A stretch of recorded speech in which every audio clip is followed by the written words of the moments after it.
All right, we're going to be doing a focused gas exchange assessment. And this is my patient. He is, from the information that we have, he's a 15-year-old with cystic fibrosis. So we shall begin. Good morning. My name is Michelle. I'm going to be your nurse today.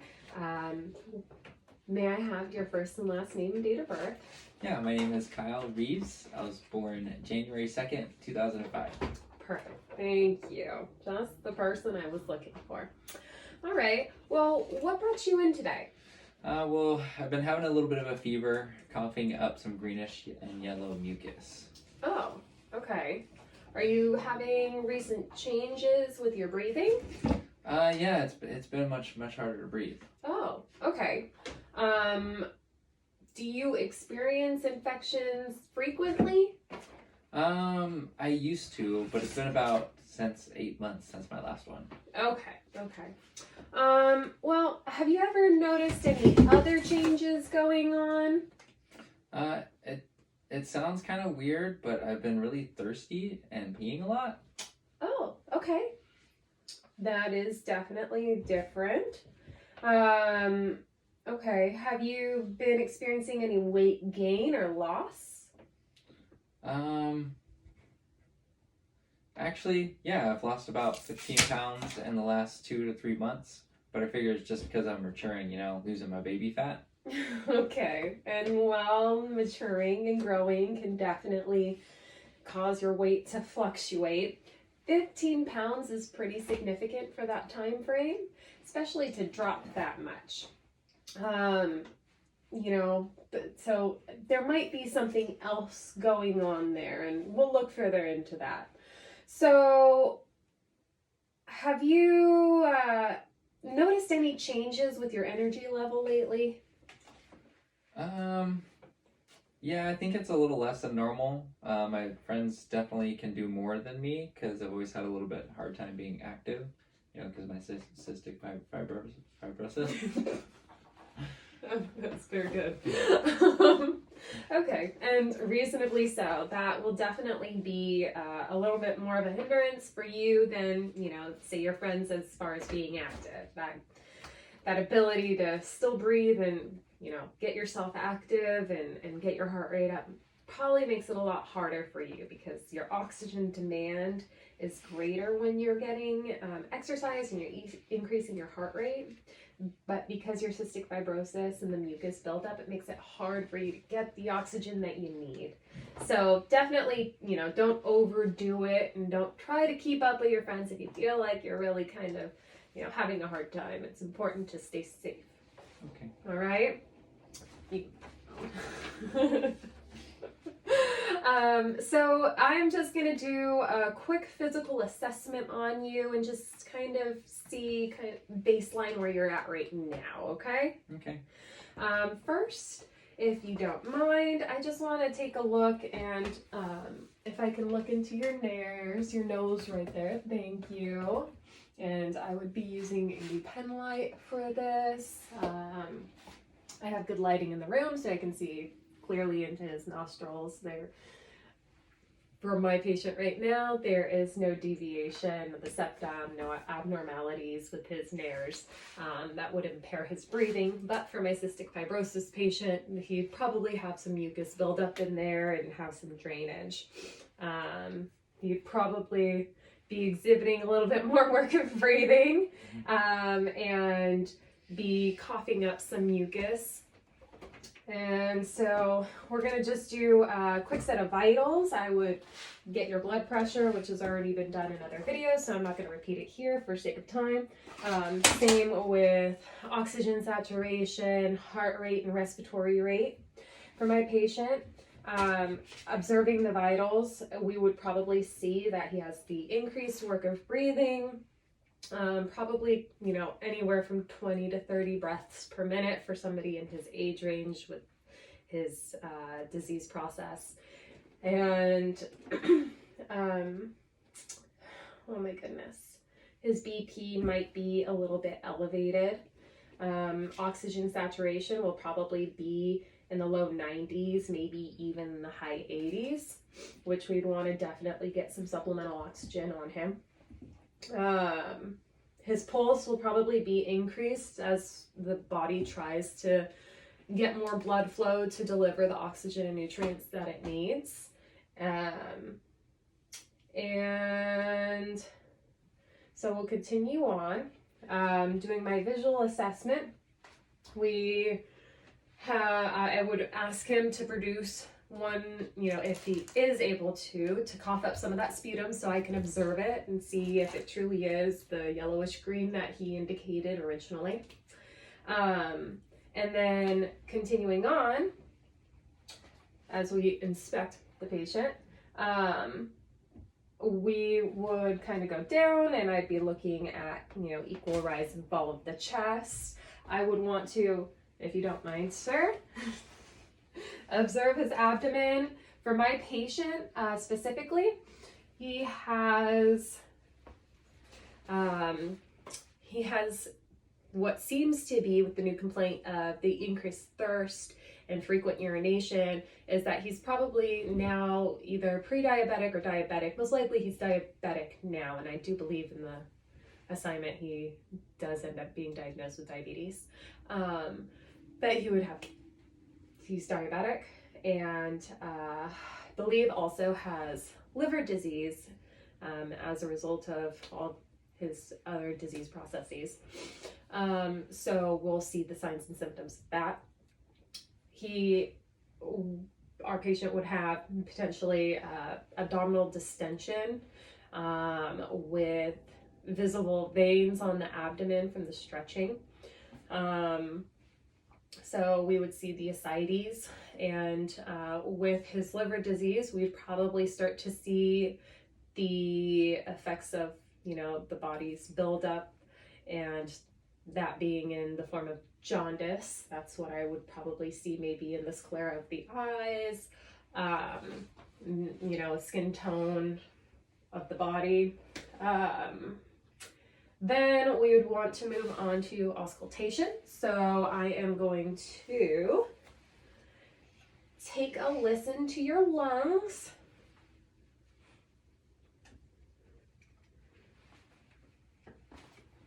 So just breathe normal, okay? And he's asked me not to remove his clothes, but we would preferably be doing this on bare skin, as to not pick up any extra sounds and potentially identify those as adventitious sounds. So just breathe as normal. We go through all fields here.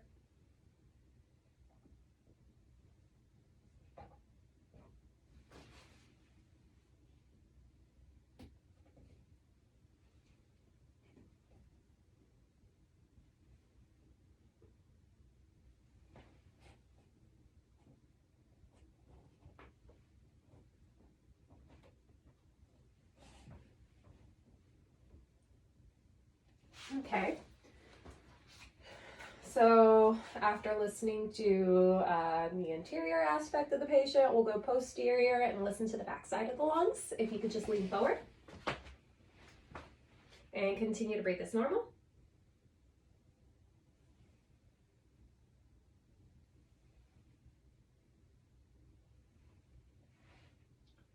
While auscultating the back side, we'd want to make sure that instead of going over the scapulas, that we are going just instead of that, not over the spine, but in between the two. That way we can actually hear, and there's not the bone blocking our ability to do so. So after listening to the posterior aspect of the lungs, I would probably have heard bilateral crackles, just with all the mucus buildup and cystic fibrosis. And we'd also just want to be, cognizant of any diminished breath sounds in any areas in case he is experiencing atelectasis, since the mucus does end up damaging the alveoli. He is at risk for, impaired gas exchange due to damaged alveoli. So after auscultating and identifying most likely bilateral crackles, we'd want to move on to palpating. So I'm going to be, and I would obviously have gloves on and, you know, hand hygiene beforehand. Purell. So going through, I'm gonna just press on your abdomen. You let me know if anything hurts or, you know, is tender, which he didn't complain of any abdominal pain or tenderness prior to coming in. So while going through all the quadrants and kind of feeling around with his liver disease, we might see, you know, might be able to feel the liver, and it might, you know, be engorged, so he might be experiencing hepatomegaly. We might also be able to palpate the spleen, and that would be indicating that he might be experiencing splenomegaly, and those are definitely causes for concern. With his liver disease, that would definitely be more likely, and it's just because of that mucus buildup. It ends up also affecting the GI tract and the body's ability to break down digestive,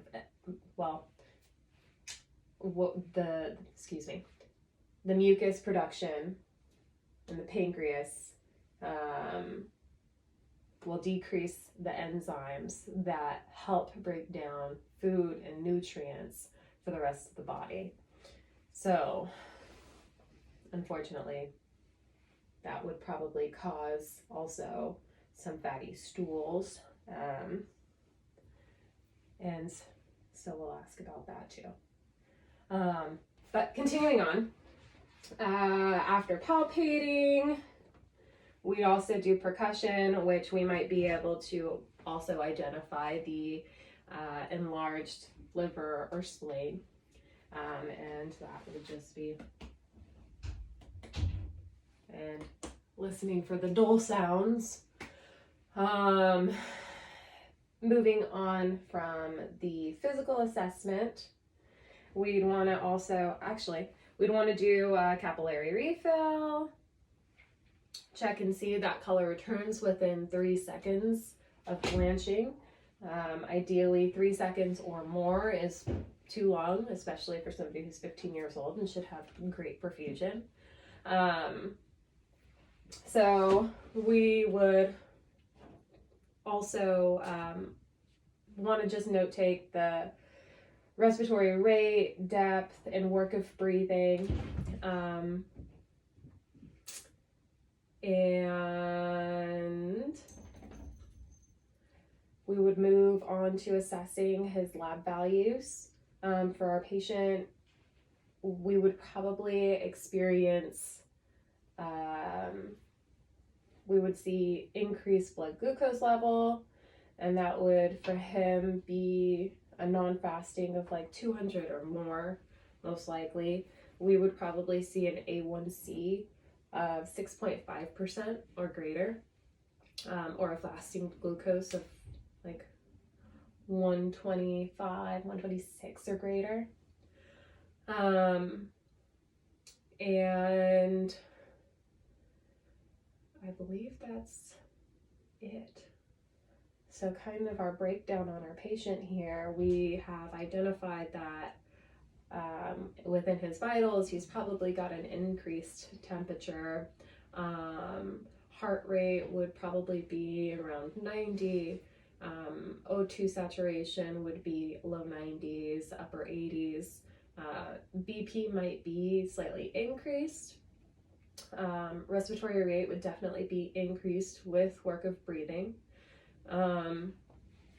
And for, you know, additional objective information that I could obtain, it would be the visual assessment of his sputum production, that being that yellowish green sputum, the ascites and veins on the abdomen, jaundice, and the bilateral crackles in the lungs. Once again, we might palpate and identify enlarged liver or spleen, increased glucose and A1C. And for his subjective data, he did also state prior to me observing that he is having increased difficulty breathing, that he's short of breath, and he's having that greenish yellow sputum, that he's peeing a lot and he's extra thirsty, so polyuria and polydipsia. He is having infrequent bowel movements, and most likely he could be having more fatty stools. He also indicated that over the last 2 to 3 months, he's had an increase of 15 pounds in weight, and that he has been more fatigued than normal. He also indicated that it's been probably about 8 months since he's had a lung infection, which is a good chunk of time for cystic fibrosis to be able to keep it at bay and not have it, escalate into an infection. And I believe that's it. So, yeah,